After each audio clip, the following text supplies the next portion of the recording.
लभघनश्यामं पूरननामं अत्यभिरामं प्रीतिकरं भज नंदकुमारं सर्वसुखसारं तत्वविचारम ब्रह्म परम। जय श्री कृष्णा, राधे राधे, श्री हरिदास। स्वागत है आप सभी का। आज हम कार्तिक मास मातम्य के तीसरे अध्याय का श्रवण करेंगे। पिछले अध्याय में हमने श्री कृष्ण का सत्यभामा को पूर्व जन्म की कथा का वर्णन करना श्रवण किया था। आज के इस अध्याय में सागर पुत्र शंखासुर द्वारा वेद मंत्रों का हरण करना श्रवण करेंगे। सत्यभामा बोली, हे भगवान, आप तीनों कालों के जानने वाले हैं। आप काल स्वरूप हैं और सब काल के समान हैं।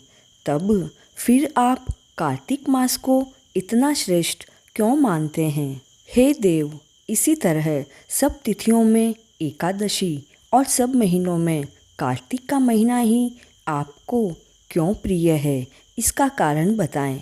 तब श्री कृष्ण बोले, हे कांते, तुमने बड़ा अच्छा प्रश्न किया है। इस विषय में एकाग्रचित्त होकर राजा वेणु के पुत्र पृथु और महर्षि नारद का पूरा संवाद सुनो, जिसे पहले महाराज पृथु ने नारद मुनि से पूछा था।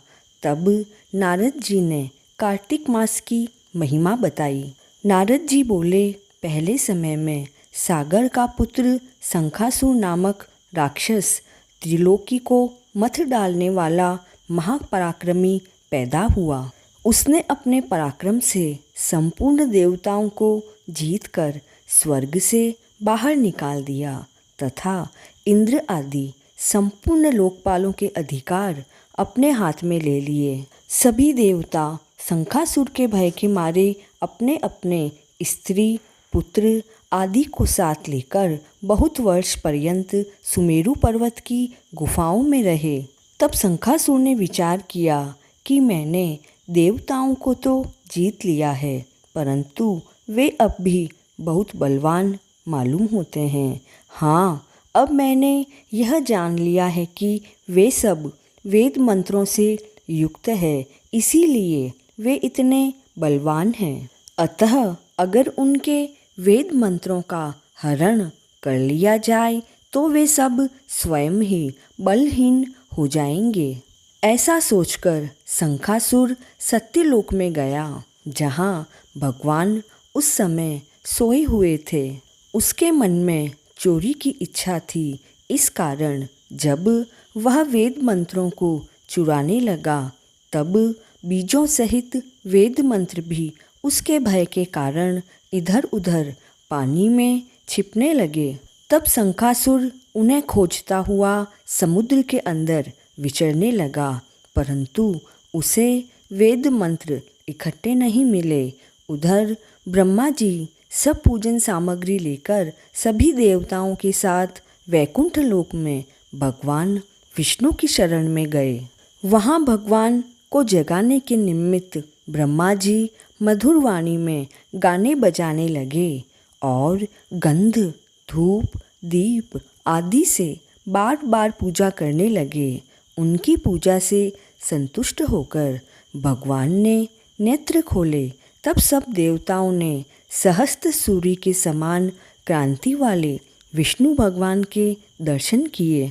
उसके बाद सभी देवताओं ने षोडशोपचार से पूजा की। फिर साष्टांग दंडवत करके पृथ्वी पर गिर पड़े।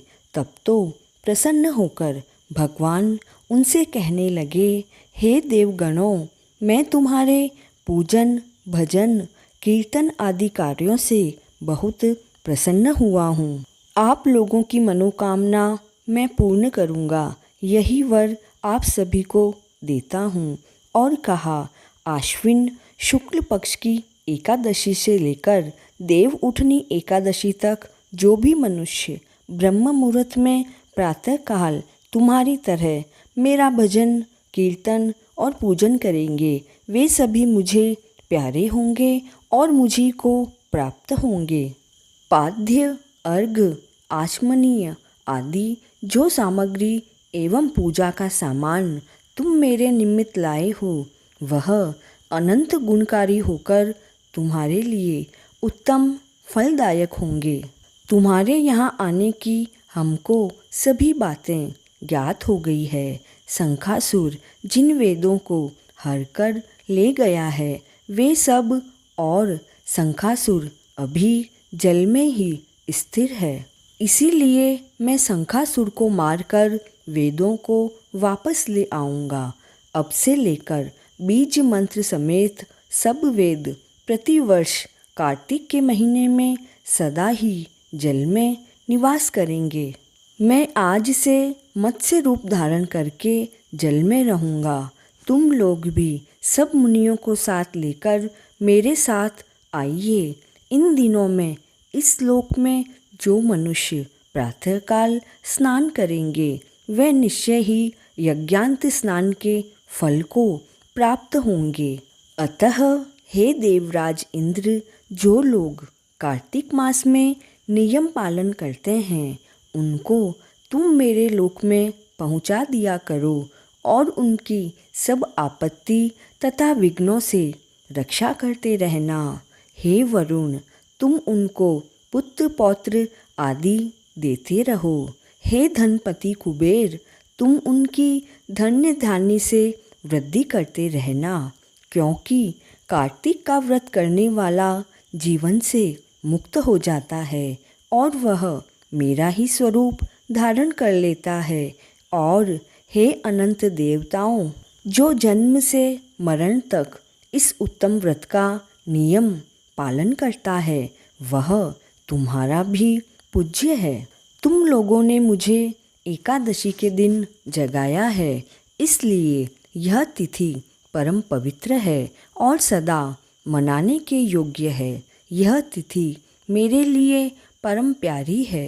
हे देवगणों, विधि पूर्वक किए गए ये दोनों व्रत प्रत्येक प्राणी को मेरे ही समीप पहुंचा देते हैं। इनके समान न कोई तीर्थ है और न ही कोई दान है और न ही कोई व्रत है जो कि स्वर्ग दे सके।